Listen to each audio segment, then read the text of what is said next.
આ હું છે કહી ગયો તો આ સિઝનમાં કેરી ખાવાનું થતા ભાઈ જાંજેરા રોડે ગાઈસ તૈયારી શરૂ થઈ જાય રામનવમીની જોઈ લ્યો વાહ ભાઈ વાહ અપલે રહો ભગવાન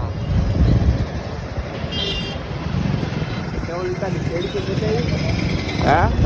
ફોડકી બતાવી છે બેટા રોજ હું જ બ્લોગ બનાવું તો બધા મારી ફોડકી તો જોતા જ હોય ને હું તું વાત કરે રોજ આપણે એવું કઈ હોય જ નહીં કાકા જોઈ લે મારી ફોડકી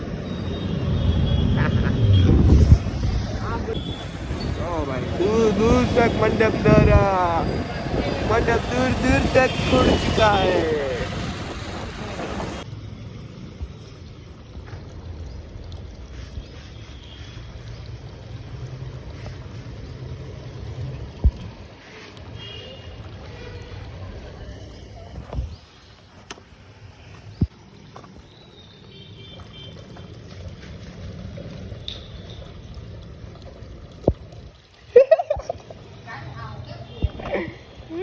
કઈ જોવે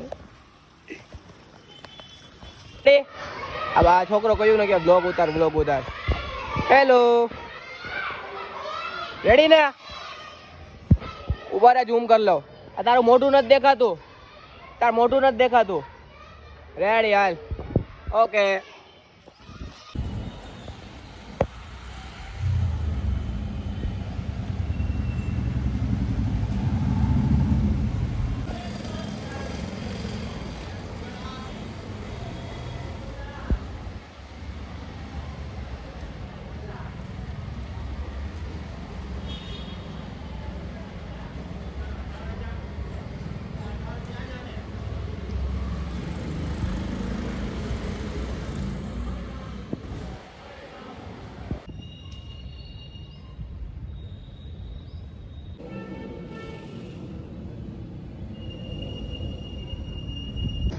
જોજો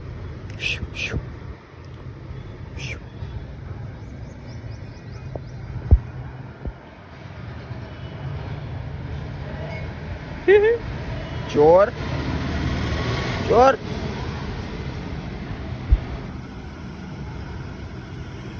લે ભાઈ તમે ખાલી આજે ગલીની તડકી જોવો આજે ફૂલ તડકો નીકળો આમ જોવો તમે એક કોણ એ શું કહેવાય આજે એકદમ એકે વાદરું નથી એટલો તડકો નીકળો આમ જોવો તમે આ બે થોડા રૂપાળા દેખાવા માંડ્યા શેડો પડવા માંડ્યા આમ જોવો એમાં હા ભાઈ આજ તો કંઈક અલગ જ વાતાવરણ થવાનું છે હે ને તો hello guys welcome back to another blog ને બ્લોગ ફાઇનલી આપણો હવારના પરમાં સ્ટાર્ટ થઈ ગયો હોય આજે જુસ્સો કરીને અમે બ્લોગ સ્ટાર્ટ કરી દીધો છે તમે વિચારતા હતા કે પ્રિતેશભાઈ તમે બ્લોગ કાં નો બનાવો કાલે ના બનાવો કારણ કે ભાઈ કમરનો પ્રોબ્લેમ થઈ ગયો તો હવે હું અત્યારે કમર દુખવાનું કારણ ગોતું કમરમાં તો નથી દુખતું તમને બતાવું ક્યાં દુખે અહીંયા આ દેખાય અહીંયા દુખે છે મતલબ આપણે પડખું કહીએ ને પડખાની પાછળ દુખે પડખું આ કમરનું પડખું છે આ પાછળ દુખે જો અહીંયા સમજી ગયા ને તમે નહીં સમજ્યા અહીંયા દુખે જો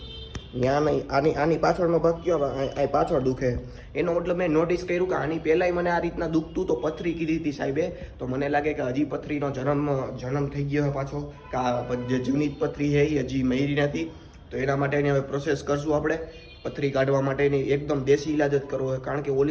ઓલી દવાથી પથરી નથી કાઢવી કારણ કે એ પથરી કાઢવામાં નુકસાન કરે કાઢવામાં નહીં પથરીમાં નુકસાન કરે કિડનીમાં સોરી હું બોલું અત્યારે યાર એક તો યાર હમણાં એકાયરે બધું થયું ફોડકી થઈ છે કમર ફૂલ દુખે કાલે સાંજે તો ગોટા વરી ગયો હતો ભાઈ એટલી મને કમર દુખી હતી મા કસમ હું કમર દુખું કહું પણ આ કમર તો નથી દુખતી પણ આ તો જસ્ટ કહી દઉં કે કમર દુખે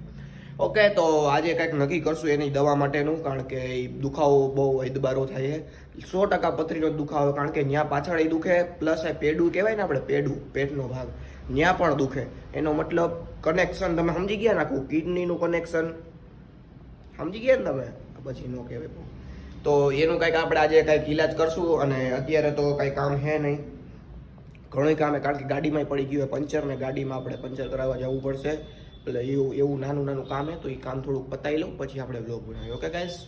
બાય થોડા એની હે ને સ્કૂલની બસ તેડવા આવી ને તો કહી દે કે નથી આવવું કે આજે ક્રિકેટ રમવાનું છે કાં નો ગયો આજે ઓય મને મને થયું ક્રિકેટ રમવા તું ન ગયો ખોટું હું કામ કોકનામાં ખોટા હું કામ થાવ છો એ હાચી અમારા ઘરમાં કીડીઓનો ત્રાસ વધી ગયો છે જોવો ક્યાં એટલી વારમાં લે હાલ ઉતારજો એટલી વારમાં 2-5 સેકન્ડ થઈને એટલી વારમાં કીડીઓ ચડી ગઈ આમાં પાકમાં હાચા બે હાચા ઘીનો પાક હે કે ખોટા ઘીનો હે હવા બાજ ચલીએ ડાળિયામાં કીડીઓ ચડી ગઈ હમણાં કીડીઓ બહુ વધી ગઈ કારણ કે હું જમીનમાં તો ગરમીનું દબાણ વધી જાય ને એટલે બહાર ઠંડી ખાવા આવે જોકે બહાર ગરમી જ છે ગ્લોબલ વોર્મિંગ આવી કે ગ્લોબલ વોર્મિંગ ગ્લોબલ આ જોયું અહીંયા આને કહેવાય અસલી ગ્લોબલ વોર્મિંગ માણસની અંદર લે ભાઈ ખાવી કોઈને અમે કાના પાક કઈ તમે બધા શું કહો આને ટેપલી જો અહીં રે કીડી એ 2 કીડીઓ હે મમ્મી 3 4 5 6 7 જાજી કીડીઓ આવી ગયા આમાં તો 7 કીડીઓ આવી ગઈ 7 હાલો કીડીઓ તમારે પર એક ભાગનું ખાઈ નીકળી જાવ હાલો હાલો હાલો હાલો હાલો ખોટું મારે બીજી ઇલીગલ એક્શન લેવી પડે એમ કરતા નીકળી જાવ રોટે ખાઈ જજો કાને પછી આ સને ઉતરે ઓકે બધા ઠીક હે ઇતને કરી દી અહીં ગુંદે ફોટા પાડે ચલો બાજુનું થઈ ગયું બહાર તો ગલુડિયા વચ્ચે એ મમ્મી ગલુડિયા ઘરમાં રાખ લેવા આપણે ઇગ્નોર કરે મમ્મી એ મને આનથી મહાભારતીય વાત શું હોઈ શકે પછી છે ને આ ગોરાની ઉપર રમું દે રકબી યાર તેરા યારી કી શિકારી અલડે અને વરસાદ મૂક દે ક્યાં મૂકી દઉં વરસાદમાંથી કીડી વહી ગઈ મમ્મી લે જો આમાંથી ગાય વહી ગઈ ના હે ઓહો આ બોડોલમાં સડશે વારીને તું હેઠી નાખી દે કીડીને અરે ભાઈ સડે જો ગાઈસ આ મારી દવા હે ફોડકીની ઇન્ફેક્શન મને સાહેબે શું કીધું કે તને ઇન્ફેક્શન થયું હોય એને આવી કેપ્સ્યુલ લખી દીધી હવે કેપ્સ્યુલ અત્યારે એક પી લઉં ફોડકી તો ધીમે ધીમે હુકાવા માંડી છે કેપ્સ્યુલ અને એક નાનીકડી ટ્યુબ આપી છે ઘણે ફેર ફોડકીમાં નથી ફેર મમ્મી ફોડકી વેહી ગઈ ને ઘણી તો યાર હાલો અત્યારે કેપ્સ્યુલ ચડાવી લઉં પછી પાછો હુઈ જાઉં કા પછી વ્લોગ ઉતારું કા લે ભાઈ અમારે તો કેપ્સ્યુલ પીવી પડે ઉનાળામાં તો એક વસ્તુ બતાવું જો